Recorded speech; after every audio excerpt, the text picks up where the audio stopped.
Hello everybody, Derek here from Addictive Tips, and in this video we're going to be going over how to install Softmaker Office for Linux. Please check the description below as we will be going over how to get it installed and working in detail from the blog. In any case, this is the trial version because this is a paid software, but if you want to get the full version, all of the information that you need will be in the article in the description.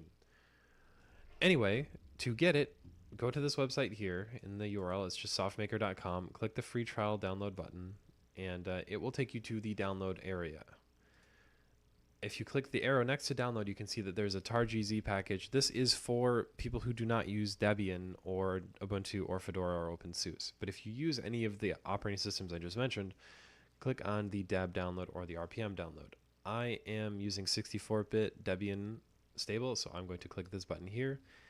It will download the Softmaker Office package. It's going to take a little bit of time, but once it's done, I will select the open when done, and it will open in my package manager tool. If you'd like to install this in the terminal, just do cd downloads and then use the dpackage tool to install the Debian file. I'm going to be using the package installer because it's much faster and easier to demonstrate for the average person. Anyway, once the package installer opens up, all you really need to do is click the install button, and that will install our Softmaker package, which will let us use all of the Softmaker Office tools.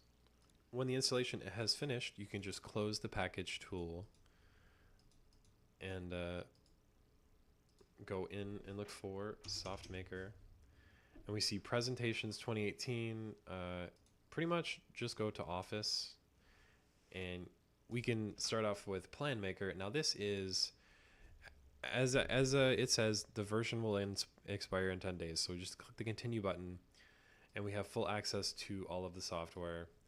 You can use Excel, basically an Excel clone. If you're not happy with LibreOffice, this is a good alternative. There's also presentation, which lets you use, and the design of this app though is pretty good, and I think it's worth the purchase, especially if you are someone who's switched to Linux recently and you don't like LibreOffice because it looks alien. This is very close to the way Microsoft does things. As you can see, they have a PowerPoint clone, but it looks basically like the newest version of PowerPoint, and the Plan Maker looks pretty much like Excel. And lastly, we have their version of Word, which is called TextMaker, and this looks like Microsoft Word. It's got a lot of different stuff, a lot of different features, and we go over a lot of this in the article in the description. If you'd like to use this tool, please check out our article and you'll understand how to install it. Anyways guys, this has been Derek, and I will see you in the next video.